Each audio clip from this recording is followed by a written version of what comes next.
Let me start by saying this. I love Monster Hunter. I've been playing it since the first game came out on PlayStation 2 back in 2004, and I still love the series. So I'm not going to surprise anyone when I say that Monster Hunter 3 Ultimate is great. But the game franchise has never done well over in the West when it's this huge thing over in Japan, and that's something that needs to get fixed.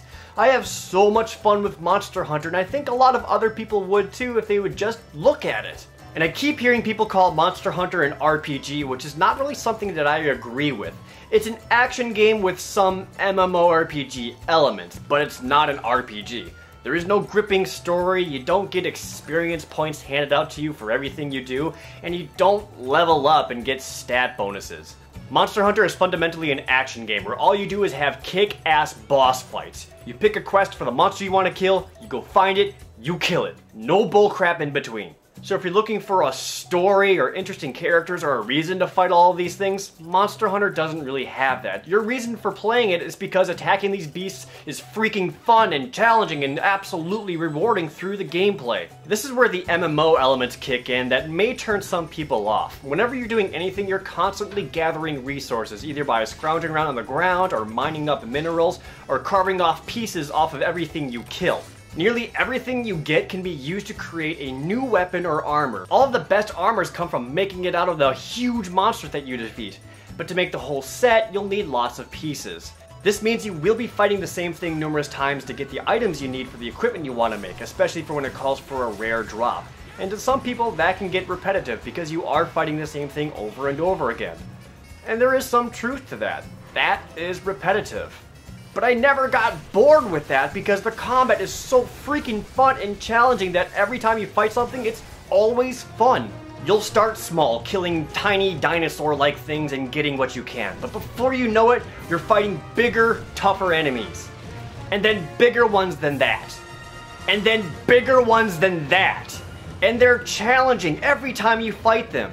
Even with strong weapons and armor, you'll still get killed if you aren't careful. Another complaint I see pretty frequently about Monster Hunter is, oh, it's just hack and slash gameplay. Yeah, try it. You go up against the Lagiacrus, let me know how just wailing on him with your weapon works out for you. The combat is so much more than just swinging away with your weapon. You have to be defensive. You'll get knocked around and flung all over the place. Dodging and blocking is essential to surviving any fight against these large monsters, and disregarding that will get your ass killed and the quest failed. But the more and more you fight them, you'll start to learn the tells that they make when they're about to wind up a devastating blow, and you'll learn when and where to block and dodge. This is why I never really minded fighting the same thing over and over again, because I was getting better at fighting them. I learned about the monster and I developed techniques on how to attack. I myself became a better hunter by learning through playing, instead of getting a bunch of experience points and being told that my strength is higher or whatever. And there is some strategy into attacking each monster. As you attack them, you'll visibly damage them. Break their claws, scar their faces, mess up their hides. And this is much more than just cosmetics. It helps you. Sick of getting whipped around by its tail? Cut it off. Tired of being blinded by the Gobble's flashing lantern? Break it. Want to weaken the Lagiacrus' electric attacks? Bust the lightning crystals on his back. Not only does it look cool, you'll get additional carves and rewards at the end of the quest for breaking parts of the monsters. Some of the rare items can only be obtained if you break certain points. Every time you break something, you get that feeling of, oh yeah, suck that, and it makes you feel like a badass. You aren't just fighting this monster, you're attacking and whittling him down and then just wrecking him. And depending on how skilled you are, this can take anywhere from 5 minutes up to the full quest time limit of 50 minutes just to kill this one monster. But there's such a triumphant feeling of taking down this beast that you put so much effort into killing. Monster Hunter 3 Ultimate is not a graphically good game, it's just an HD version of a Wii and a PSP game.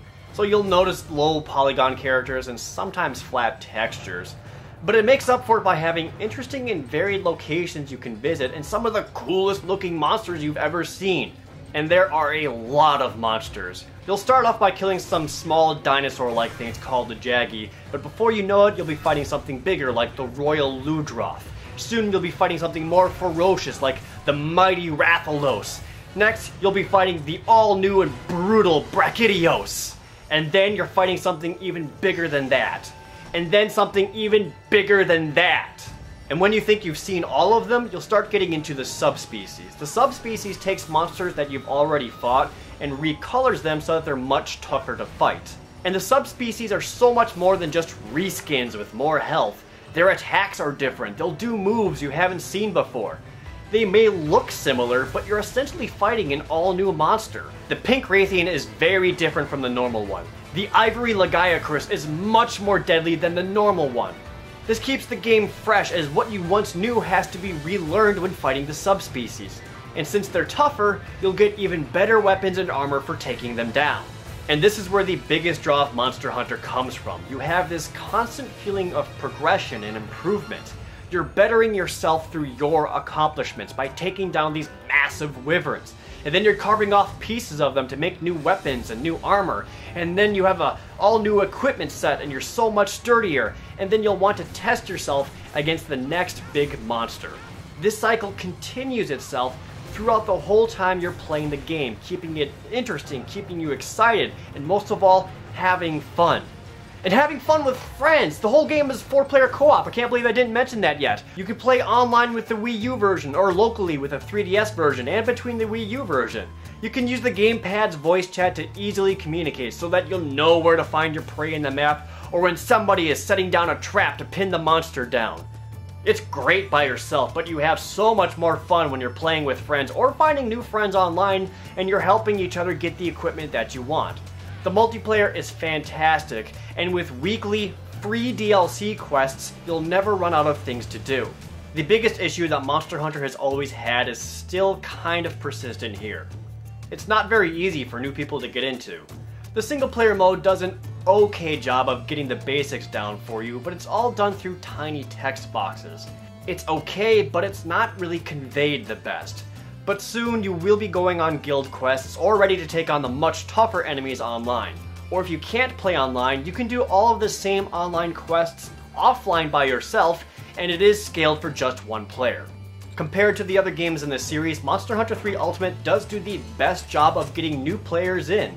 For one, they start you off with one weapon of every weapon type, which there are 10 weapon types, so it's really easy to find your favorite.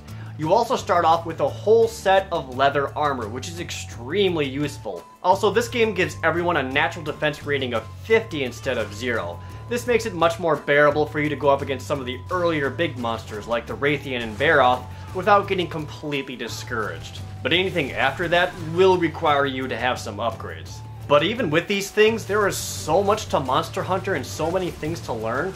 This is one of the few games that I really recommend having some kind of guide or a walkthrough or a wiki or an experienced friend help guide you through the game.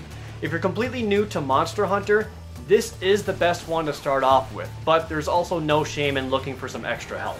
If you're a Monster Hunter veteran, this part's just for you. I'm going to assume that you played Tri in Portable Third, so these are the things that you're going to need to know. Lots of monsters and areas are coming back from Portable Third. Zenogre, Duramboros, the Tower is back, the Misty Peaks, plus it has one all-new area not in any game before. Brachydios is also all new, and he's awesome to fight. The weapons you make from him are sweet, and the slime ailment is really cool, but you'll also notice that it's kind of overpowered. Hunter rank grinding is gone. You only need to do the key quests and then the urgent quests to improve your Hunter rank so you can fight new things. Getting to the multiplayer port city has you fight awesome things right away, everything up to the Raytheon. It's not really worth to do the single player Moga Village unless you want to improve your farm. You'll see subspecies before you start seeing things like the Nargacuga or even Gen Moran. The lock-on camera introduced is great, and it makes a lot of fights easier, especially ones that jump around a lot like the Barioth, and it's especially useful when fighting underwater. You can customize the Wii U's gamepad to have any information you want on it, but I honestly found myself preferring to have everything on screen and just using the Controller Pro or the Wii's Classic Controller Pro. There's so much to see in Monster Hunter, I am not exaggerating when I say you can get hundreds of gameplay hours out of this. Guys, I really love Monster Hunter, and I feel like a lot of you would too. I think it's a fantastic game, and after dozens of hours of myself playing into it, I am nowhere near being done or even bored with it. However, it's still not super accessible for new players, and for returning players, the gameplay is still pretty much the same. Not that that's a bad thing. Monster Hunter 3 Ultimate gets a great 8 out of 10. It's so much fun. If you're even remotely interested and have a Wii U, I implore you, go buy this game, or at least download the demo. If you have the 3DS, get the 3DS version. Check out the 3DS demo. It's literally just as good.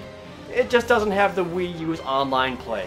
And after you get it, tell your friends about it so that they can get it and you can all hunt together. And before you know it, you'll be hunting monsters into 4 o'clock in the morning. Just like I have for the past 5 days. Go buy Monster Hunter.